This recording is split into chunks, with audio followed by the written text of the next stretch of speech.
আসসালামু আলাইকুম দর্শক, আজকে আমার সঙ্গে যুক্ত আছেন রিগান সোহাগ রত্ন।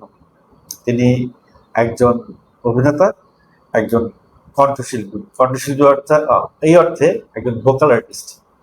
আজকে রিগান ভাইয়ের সঙ্গে আড্ডা দিব। রিগান ভাই সম্প্রতি প্রিন্স সিনেমায় অভিনয় করেছেন, সেখানে তার একটি উল্লেখযোগ্য ক্যারেক্টার ছিল। আজকে প্রিন্স নিয়ে কথা হবে, শাকিব খানকে নিয়ে কথা হবে, রিগান ভাইয়ের অভিনয় জীবন নিয়ে কথা হবে, সেই সঙ্গে দেশের সাম্প্রতিক কিছু বিষয় নিয়েও কথা হবে। চলেন আড্ডায় যুক্ত হই। কেমন আছে রিগান ভাই? হ্যাঁ, ভালো। আপনি কেমন আছেন ভাই? আলহামদুলিল্লাহ। শুরুতেই একটু প্রিন্সে চলে যাই, সবার একটু আকর্ষণ রয়ে গেছে প্রিন্স নিয়ে। হ্যাঁ, অবশ্যই। প্রিন্সে অভিনয় করলেন আপনি, প্রিন্স টিমের সঙ্গে যতটুকু শুনেছি লম্বা একটা সময় আপনি ছিলেন। হ্যাঁ। সেই জায়গা থেকে শাকিব খানের সঙ্গেও আপনার একটা লম্বা সময় ধরে একটা ক্লোজলি দেখা সাক্ষাতের একটা বিষয় হয়েছে। তো শাকিব খানকে প্রিন্সের আগে কি আপনি সরাসরি কোথাও দেখেছেন বা আপনাদের কোনো ইন্টারেকশন হয়েছিল? না, সেটাই ফার্স্ট। সেটাই ফার্স্ট। আপনি যখন এই ক্যারেক্টারটা পাইলেন, তখন তো আপনার ভেতরে আপনি জানতেন যে ক্যারেক্টারটা শাকিব খানের সঙ্গে কাউন্টার হবে। তো একজন মেগা স্টারের সঙ্গে আপনি শুট করবেন, আপনার সঙ্গে দৃশ্য আছে, ডায়লগ আছে, হয়তো অ্যাকশনও থাকবে, এরকম কিছু আপনি জানেন। তো এইটা জানলেন সিনেমা শুটের কতদিন আগে? এইটা সিনেমা শুটের 10-12 দিন বা 15 দিন এরকম আগে আমি মানে আসলে স্ক্রিপ্ট আকারে আমি হাতে পাইছি, বা ওই জায়গাটা যখন আমি পাইলাম। প্রথম সংবাদটা পেলেন কবে যে আপনি প্রিন্সের সঙ্গে এই অন্তর্ভুক্ত হতে যাচ্ছেন? আচ্ছা, এইটা আমি প্রায় মাস দেড়েক আগেই পাইছি। মানে 1.5 মাস আগে থেকে আপনি জানেন যে আপনি শাকিব খানের সঙ্গে আপনার এরকম একটা হ্যাঁ, অভিনয়ের একটা সুযোগ আমি তৈরি হচ্ছে। তৈরি হচ্ছে। এই 1.5 মাস আপনার কিভাবে কেটেছে?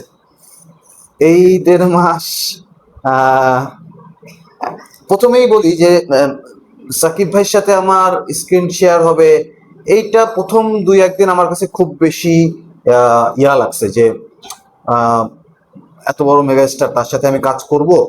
তো সে জায়গা থেকে একটু আনইজি কাজ করেছে। পরে আবার এটা আমার কাছে মনে হয়েছে যে না, এটা আনইজি হওয়ার কিছু নাই, কারণ হচ্ছে অ্যাজ এ অ্যাক্টর হিসেবে আমি যে কেউর সাথে অ্যাক্টিং করতে পারি, সেই ক্যাপাবিলিটি আমার আছে। সো ওই জায়গা থেকে আমি প্রিপারেশনটা আমি তখন থেকে শুরু করি যে ওকে ফাইন, আমার ফাইট সিন আছে, আমার বিভিন্ন রকমের চেজিং সিন আছে, মারামারি সিন আছে, নাচের সিন আছে। এগুলো যখন আমি আস্তে আস্তে আরো ডিটেল জানতে পারি, তখন আমার কাছে মনে হয় যে আমি আস্তে আস্তে প্রিপারেশনটা নিয়ে দেন একটা জায়গায় গিয়ে আমি শুটটা, আমার কাছে তখন আর খুব একটা মানে ইয়া মনে হয়নি। আপনাকে নিজেকে স্থির করলেন যে হ্যাঁ, ঠিক আছে। স্থির করলাম যে ঠিক আছে, কিন্তু যেই দিন শুট হবে তার আগের রাতটা কেমন গেছে? এইটা হচ্ছে কি যে আমার কাছে এটা শুনতে অন্যরকম লাগলেও আমার কাছে খুব একটা আহামরি যে খুব একটা যে ওরকম মনে হয় না। হ্যাঁ, ওকে ফাইন, আমি শুট করি যেমন রেগুলার শুটিং করি ওই রকমই মনে হয়েছে। বাট আমি যখন সেটে গেলাম প্রিন্সের, তখন তো অনেক অ্যারেঞ্জমেন্ট, এগুলো আমি এর আগে কখনো ওইভাবে আমি দেখি নাই বা কাজ করিনি। তো ওই অ্যারেঞ্জমেন্টের জায়গায় দেখে আমার কাছে আমি বরং উল্টো আমার কাছে আরো বেশি ইন্সপায়ার মনে হয়েছে যে আমি এত বড় একটা জায়গায় কাজ করতেছি, এটা তো আমার জন্য অনেক প্রাউড। এবং সাকিব ভাইয়ের সাথে যখন প্রথম সিনটা আমি করি, তখন আমার কাছে মনে হয়েছে যে তার যেই তার কাজের প্রতি যে ডেডিকেশন, ওইটা দেখে আমি আরো বেশি ইন্সপায়ার হয়েছি যে না, তাহলে তো আমাকে আরো বেশি এফোর্ট দিতে হবে। আমি যতটা প্রিপারেশন গত 2 মাস ধরে নিছি, তার থেকে আরো বেশি প্রিপারেশন, আরো বেশি এফোর্ট আমাকে এখানে দিতে হবে। আমি চেষ্টা করেছি ওইভাবেই কাজ মানে কমপ্লিট করার চেষ্টা করছি। প্রথম এটা তো আপনার ফার্স্ট ফিল্ম। হ্যাঁ, না, ফার্স্ট ফিল্ম বলা যাবে না, কারণ হচ্ছে এর আগে আমি আন্ডার কনস্ট্রাকশন নামে একটা ফিল্মে কাজ করেছি রুবায়েত হোসেনের। আহ, তার আগে আমি তার আগে না, সরি, তার মানে এই প্রিন্সের আগেই আমি হচ্ছে ইনসাফে কাজ করেছি। আচ্ছা আচ্ছা। ইনসাফে আমি একটা ক্যারেক্টার করেছি। প্রিন্সের লেন্থটা বেশি ছিল আর কি, আমার ক্যারেক্টারের লেন্থটা বেশি ছিল, ওই সিনেমাগুলোর লেন্থটা অত বেশি ছিল না। প্রিন্স যখন রিলিজ হওয়ার পরে দর্শক থেকে বা বন্ধু বান্ধব আত্মীয় স্বজন থেকে কিভাবে রেসপন্স পাওয়া শুরু করলেন? প্রিন্সের রেসপন্সটা আসলে আমার জন্য অন্য সব কাজের থেকে বেটার। কারণ আমি এইটার জন্য প্রিপারেশনের জন্য আমি আহ, প্রায় আলোচনাটা অনেক আগে থেকেই ছিল আমার সাথে ডিরেক্টরের, এই কারণে আমি চুল দাড়ি এগুলা রাখি অনেক আগে থেকে, প্রায় 5 মাস, 4-5 মাস আগে থেকেই আমি চুল দাড়িটা কন্টিনিউ বড় করে রাখি। তো আমি যখন নিজেকে যখন মেকআপ নিলাম বা মেকআপের আগেই যখন নিজেকে আমি আয়নার সামনে কখনো কখনো নিজেকে একটু চেষ্টা করি যে ওই ক্যারেক্টারটা কিরকম হইতে পারে, তখন আমি বিভিন্নভাবে চুল এদিক ওদিক করে, হ্যাঁ দাড়িটা তো এমনি বড় ছিল, চুলটা আমি যখন এদিক ওদিক করে বা স্পাইক করে আমি নিজের চেষ্টা করেছি বিভিন্নভাবে ক্যারেক্টারটা, যদিও ক্যারেক্টারের লুক সেট হয়েছে অনেক পরে, সপ্তাহখানেক আগে সিনেমা শুটিং এর।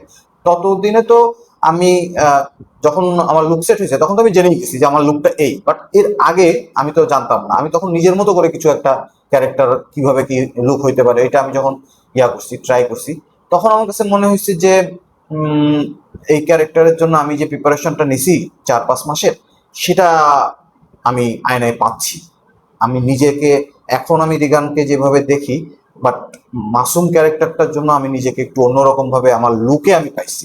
লুকে পাওয়ার পরে দেন আস্তে আস্তে আমি ক্যারেক্টারটাকে ওন করছি। আপনার ক্যারেক্টারের নাম মাসুম, কিন্তু ক্যারেক্টারটা তো মাসুম জাতীয় কিছু না।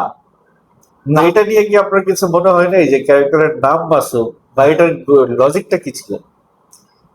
ক্যারেক্টারের নাম মাসুম, কিন্তু সে একজন খাতারনাক লোক, সে একজন হ্যাঁ।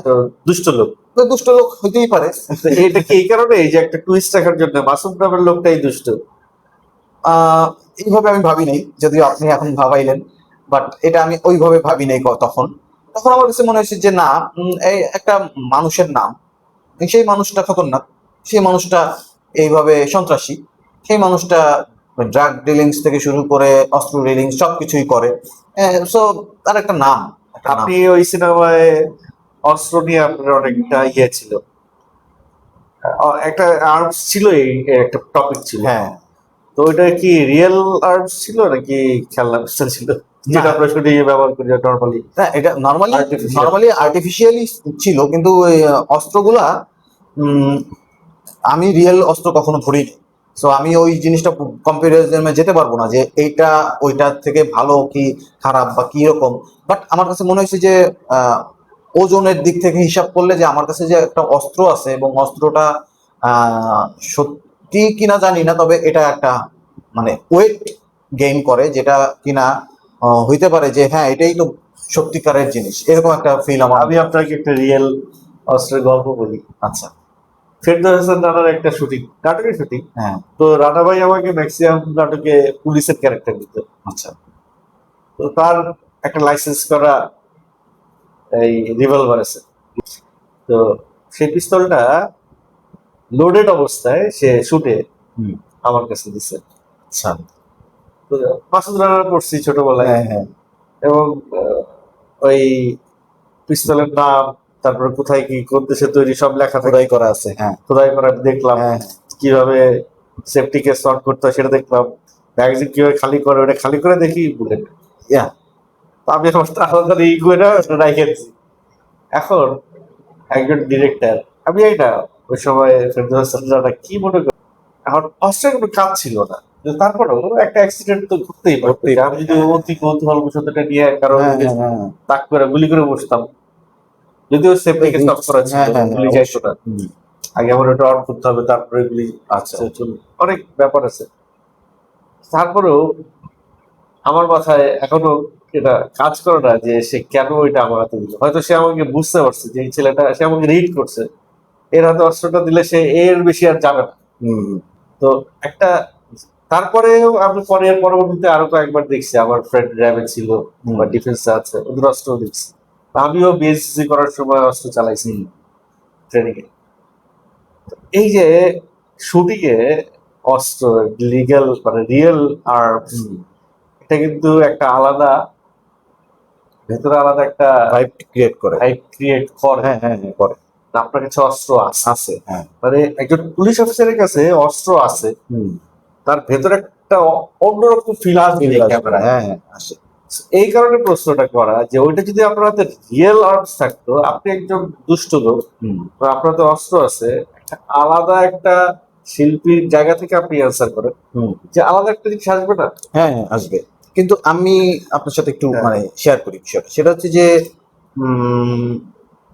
আসলে কি সিনেমাতে কোনো রিয়েল অস্ত্র ব্যবহার হয়? মানে শুটিং পারপাস যে তাহলে আরো একটা ঘটনা বলি আপনাদের। পোড়ামত 2 সিনেমায় সিয়াম আহমেদ পূজা চেরিকে কোপায়। আচ্ছা, সিনেমাটা দেখছেন বোধহয় হ্যাঁ আপনারা? হ্যাঁ দেখছি। দাও দিয়ে কোপায়। হ্যাঁ তো সিয়ামকে কোপানোর জন্য রিয়েল দাও দেওয়া হয়েছে প্রস্তুত। আচ্ছা, আমাদের শুটিং এ যে দাটা ব্যবহার হ্যাঁ করি হ্যাঁ হ্যাঁ, সিলভার কালার সিলভার কালার দেওয়া থাকে, হ্যাঁ ককশিট দিয়ে হ্যাঁ বানানো। হ্যাঁ। তো সিয়ামকে রিয়েল দাও দেওয়া হয়েছে। আচ্ছা, সিয়াম যখন দাটা দিয়ে কোপায় তখন তো ওকে ক্লোজ শটে ও আছে, হুম নিচে পূজাকে সরাই দেবো, মাটিতে কোপাচ্ছে। হুম, ওর দার ওই আসারি বলে না, আসারি, হ্যাঁ আসারি আর উপরে আরো লোহার পাত্রা থাকে, পাত্র থাকে। আসারি থেকে দা ছুটে গেছে কোপ দেওয়ার সময়। ও ফোর্সলি কোপ দিচ্ছে। হুম, ও দাটা ছুটে একবারে আমি দেখলাম, আমার কাছে মনে হইলো যে আমি কোনো তামিল সিনেমা দেখতেছি। দাটা এরকম ঘুরতে ঘুরতে সামনে ক্যামেরাম্যান সাইফুল সাহেব, তার কাঁধের উপর হলো গিয়া 1 কোটি টাকা দামের ক্যামেরা। ক্যামেরা। ক্যামেরা তো লাগে না, কিন্তু সাইফুল সাহেবের এইখানে কাঁধে এখানে একটু ছোঁয়া দিয়ে চলে গেছে। এই দাটা তো সাইফুল সাহেবের কপালে লাগতে পারতো। ইস, তবে আমি আপনার একটা কথা বলি। আমি রিসেন্ট একটা সিনেমায় কাজ করে আসছি, এটা হচ্ছে বাগেরহাটে। এই সিনেমাটার নাম হচ্ছে দুঃসাহস। সিনেমার ডিরেক্টর হচ্ছে কৌতূহল। এই সিনেমাটায় ডিরেক্টরের নাম? কৌতূহল ডিরেক্টরের নাম? ডিরেক্টরের নাম। এখন এই সিনেমায় না রিয়েল অনেক কিছু ব্যবহার হচ্ছে, হ্যাঁ। এবং এটা একটা লোকাল সিনেমা। মানে আমরা উৎসব বা বনলতা বনলতা এক্সপ্রেসকে 100% লোকাল এরকম একটা দেখছি আর কি দিতে। কিন্তু এর আগেই আমরা দুঃসাহসী শুটিং করছি। আমি লাস্ট লট শুট করে আসলাম। প্রায় মানে টোটাল সিনেমাটা প্রায় 1 বছর ধরে আমরা শুট করছি। মানে প্রিন্সের আগেও আমি ওই সিনেমা শুট করে আসছি একটা পার্ট। আবার সিনেমা প্রিন্স শেষ করে এসে আমি আবার আর একটা পার্ট করলাম, এই লাস্ট লট করলাম। তো ওইখানে অনেক রিয়েল জিনিস ব্যবহার হয়েছে, যেমন ধরেন চাপাতি, তাও, এবং এইটাও একটা ওই মফস্বলের, যেমন এখন আমরা যেটা বলি যে এই যে কিশোর গ্যাং, হ্যাঁ। এই কিশোর গ্যাংয়েরই একটা গল্প বলা যায়। তো কিশোর গ্যাংকে নিয়েই আসে, পলিটিক্যালি অনেক ইনভলভ এই গল্পটার মধ্যে। তো ওইখানে অনেক রিয়েল অস্ত্র ব্যবহার হয়েছে। এবং উম, আপনি আপনি জানবেন কি না জানি না, কিন্তু ওই সুন্দরবন এলাকায়, মানে বাগেরহাট ওই অঞ্চলেরই গল্প, বাগেরহাটেরই গল্প। তো সুন্দরবন এলাকায় এই হাতে তৈরি মেশিন ব্যবহার হয়, বন্দুক ব্যবহার হয় হাতে তৈরি। মানে সেগুলো হচ্ছে যে পাইপ কেটে কেটে তারপরে বানায়, মানে মেকিং নিজেরাই করে, এই স্প্রিং অনেক কিছু ম্যানেজ করে। এবং এই সিনেমায় দেখানো হয়েছে, এই দুঃসাহসী এগুলো দেখানো হয়েছে। তো ওই জায়গায় আমি দেখছি যে অনেক রিয়েল অস্ত্র ব্যবহার করা হয়েছে। তো এই প্রিন্সে আমি ওইটা পাইনি, তবে এখানে আমি পাইছি যে ওই অস্ত্রগুলো একদম অনেকটা রিয়েল। এবং ওই গ্যাসের পাইপ দিয়ে পিস্তলের মাথাটা বানায়। মাথাটা বানায়, তারপরে পাইপ কেটে সামনের যে ইয়াটা ওইটারে সেট করে ওই ইয়া দিয়ে। এবং সুন্দরবনের মধ্যে এই ওগুলো কি অনেক ব্যবহার হয়। ওইটাতে ফায়ার করছেন? না, এটাতে ফায়ার করি নাই। তবে এই সিনেমায় যে ফায়ার গুলো ওটা দিয়ে কিন্তু অনেক ঘটনা আছে, ওটা দিয়ে ব্যাক ফায়ার হয়, মানে যে গুলিগুলো তার দিকেই গুলিটা ও চলে আচ্ছা আচ্ছা, মানে উল্টা হয়ে যায়। কিন্তু আমি এটা আপনি ফায়ার করেন। ফায়ার করিনি। তবে এখানে আবার এই সিনেমাতে কৌতূহল ও এমন কিছু কিছু কাজ করছে যেটা আসলে একটু অবাক। যেটা হচ্ছে এই যে পিস্তল গুলা দেখানো হয়েছে, এই পিস্তল থেকে মানে ফায়ার হচ্ছে, গুলি বের হচ্ছে, মানে ওখানে সামনে ধোঁয়া উঠতেছে। হ্যাঁ, বারুদ দেওয়া ছিল। বারুদ দেওয়া ছিল, এবং এই কার্টিজ গুলা যেটা ওই ইয়াগুলো ওগুলো তৈরি করা, ওগুলো ওই ওইভাবেই তৈরি করা যে টানলে ওটা বের হয়ে যাচ্ছে এবং ধোঁয়া বের হচ্ছে। মানে এটা ওই ভিএফএক্স বা সিজি করলে যেরকম হয় ওইরকমই, অলমোস্ট ওইরকমই। এটা আমি অবাক হয়েছি যে এটা হয় আসলে এইভাবে। এখানে এই সিনেমায় আমি এটা দেখছি। আমরা আবার প্রিন্সে ফিরে যেতে হ্যাঁ শিওর।